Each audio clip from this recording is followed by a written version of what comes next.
कब्रिस्तान एक बहुत ही डरावनी भूतिया कहानी। मनोहर का घर पुराने कब्रिस्तान के पीछे था और उसके घर की छत से वह कब्रिस्तान अच्छे से दिखता था। वह रोज उस कब्रिस्तान को पार करके ही अपने काम पर जाता था। मनोहर के दो बच्चे थे, दोनों बड़े ही शैतान थे। बड़े बेटे का नाम रॉकी और छोटे बेटे का नाम विक्की था।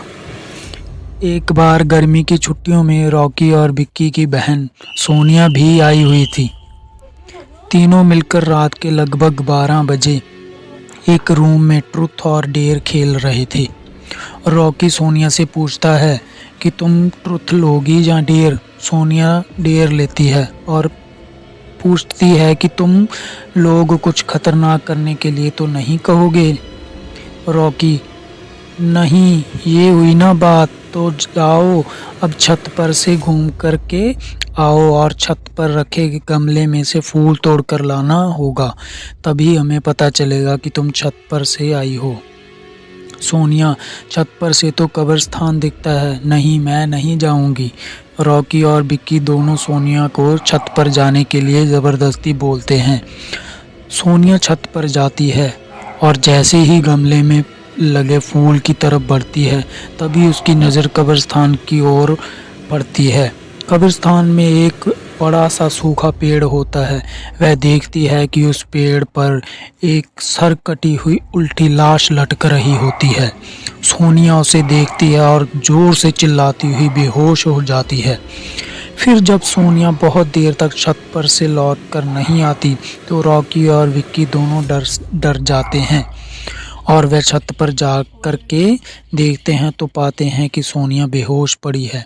वो तुरंत मनोहर को बुलाते हैं और सारी बात बताते हैं।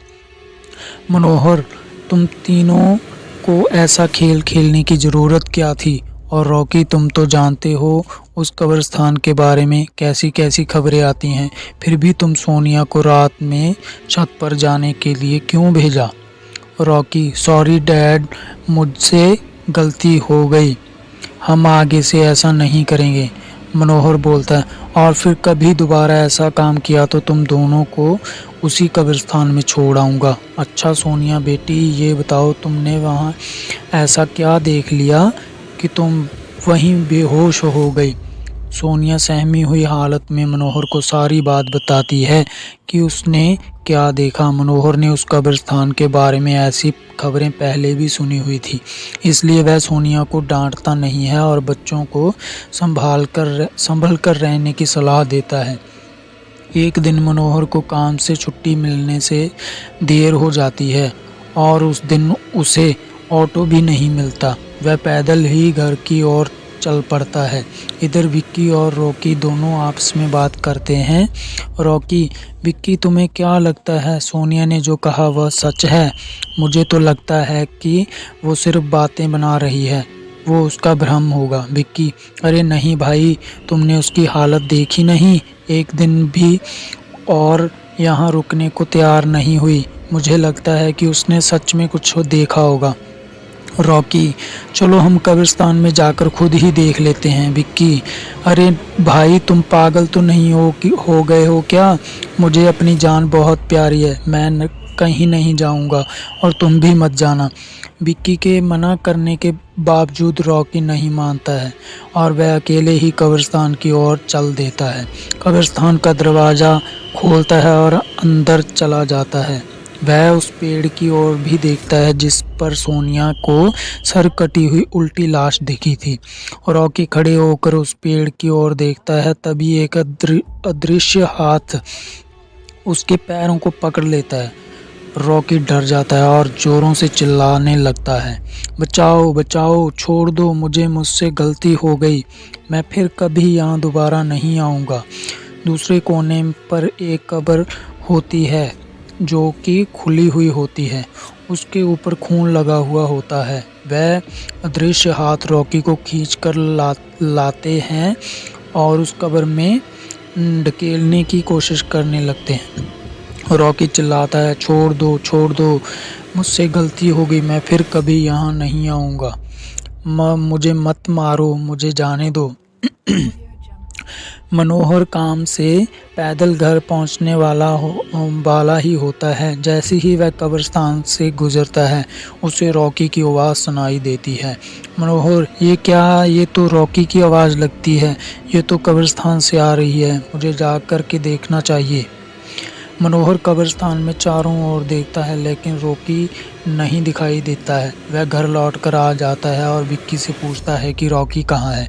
विक्की, पापा मेरे बार बार मना करने के बावजूद भी रॉकी कब्रिस्तान में चला गया। वो जानना चाहता था कि सोनिया जो कह रही है वो सच है या नहीं। मनोहर, हमारे पास समय बिल्कुल भी नहीं है। जाओ, घर के मंदिर में शंख में जो जल रखा है वो जल्दी से लेकर आओ। हमें रॉकी को खोजने कब्रिस्तान जाना पड़ेगा। विक्की वो जल लेकर आता है और मनोहर विक्की कब्रिस्तान में जाते हैं। मनोहर जल छिड़कता है, फिर उसे किसी के घसीटने का निशान दिखाई देता है। वह समझ जाता है और फिर उस निशान का पीछा करते हुए उस कब्र तक पहुंच जाता है। मनोहर कब्र के आसपास वो जल छिड़कता है। कब्र से अजीब अजीब सी आवाज़ें आती हैं। विक्की बहुत डर जाता है। मनोहर, मुझे लगता है कि श्रापित प्रेत आत्माओं ने रॉकी को इस कब्र के अंदर कैद कर लिया है। हमें जल्द से जल्द ही इसे निकालना होगा।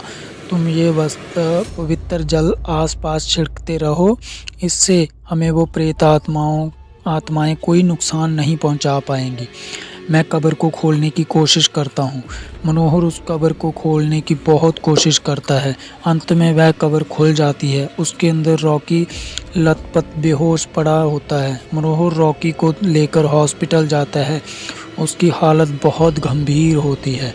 उस दिन के बाद मनोहर उस घर को छोड़कर शहर से दूर एक दूसरे घर में अपने पूरे परिवार के साथ रहने चला जाता है। तो ये थी ये भूतिया कहानी। अगर आपको कहानी अच्छी लगी हो तो प्लीज़ मेरा चैनल सब्सक्राइब कीजिए, वीडियो को लाइक और शेयर कीजिए।